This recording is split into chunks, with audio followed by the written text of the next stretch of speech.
So today was a very nice weather and I was like, okay, let's go outside a bit. It's not that often that we get this sunny weather during winter, so I was like, okay, let's go outside and make a nice video about it, because lots of people have been asking me about study in Switzerland, and I was like, let's clear some points right here, right now.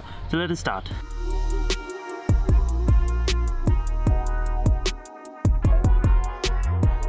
The first thing now, visa is one thing which you will need if you want to come to Switzerland. For visa you need to show 21,000 Swiss francs. Now that's a lot of money. That's why it's important that you do your research and you know about it, where you're going to and what you're going to do. For 21,000 Swiss francs you have to show in a bank which has a branch in Switzerland and in India. So not any Indian bank will work, or any of your local bank will work. So you will be taking education loan, for example, if it is so much money, or if you don't have cash, then you can show it via a loan. You can show it some cash, but either way some cash is always good. You have to show it half I would say. So maybe show some loan and show some of the cash, and then it would be easier for you to get your visa. Now the other thing is, in case you're above 30, now especially for Zurich, and I have heard it a bit, I did my visa 10 years ago, but I was like 19. But if you are above 30, there are cases that you might not get a student visa, especially if your school is in Zurich or your university is in Zurich,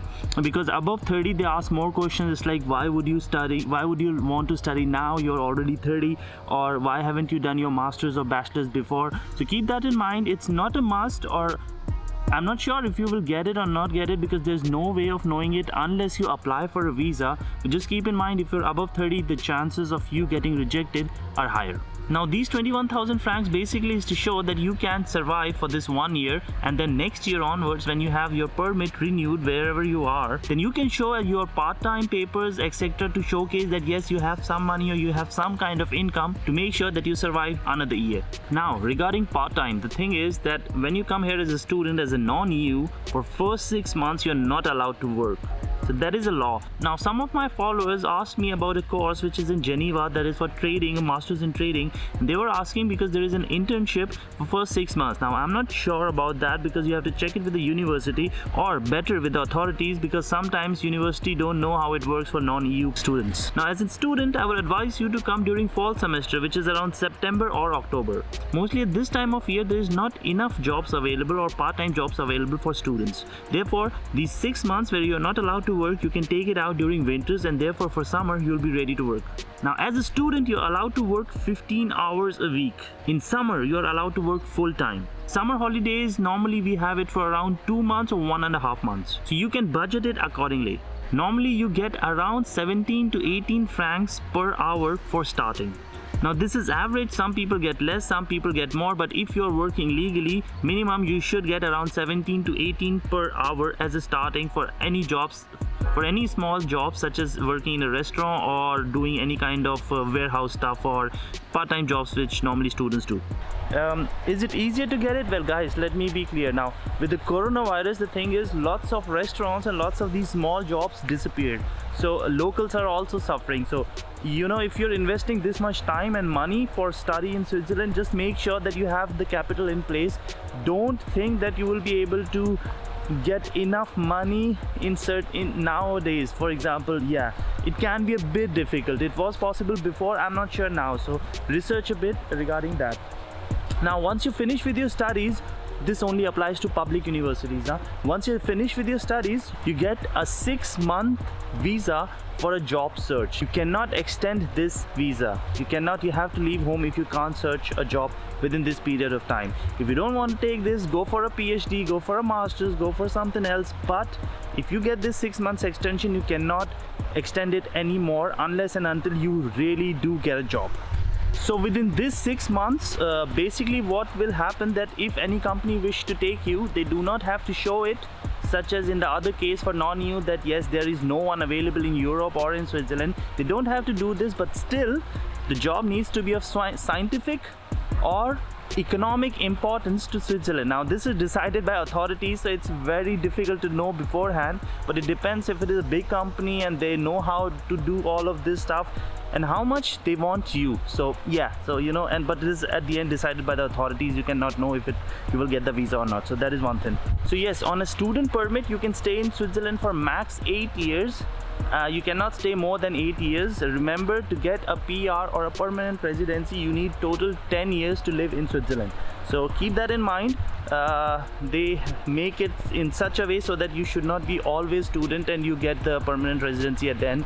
So you can't do that. So keep that in mind. Now, lots of people in Instagram and in YouTube ask me about their specific field, such as will I be able to find this job or will I be able to find that job. Please go to Indeed.ch. It is a job market website. That is the only way you can know. I don't know all the fields, so go there, see what they're asking for and how many jobs are available, and then go and study. So that is one thing.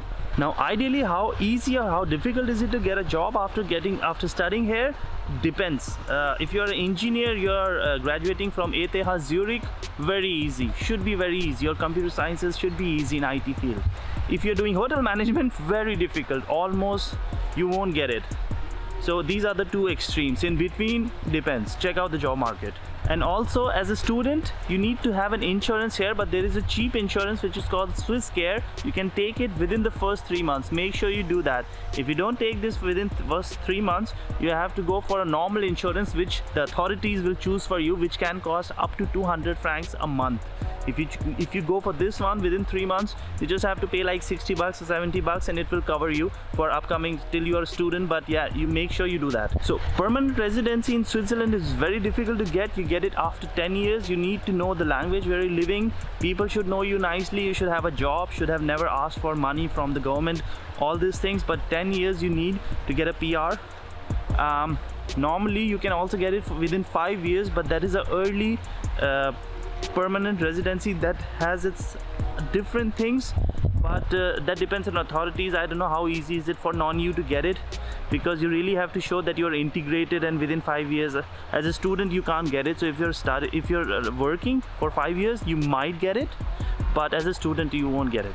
If you're looking for my recommendation is you should go for Germany. Germany is very easy post visa, like post study. For example, they give you like 2 years of job visa, so you can search it. So in Switzerland it's good if you're coming for a high-tech study, or like being an engineer, like from ETH or like big universities, then you have a chance. Otherwise it's very difficult. Therefore I would totally suggest you to go for countries such as Germany or other countries. Switzerland is also fine if you are not expecting too much or to stay here after a while, because it's a very small country still. So yeah, these were the points which I wanted to discuss fast. So in case you like this video, give it a share, give it a thumbs up, comment on it, tell me what else would you like to know, and yes, I will see you in my next video. Till then, thank you.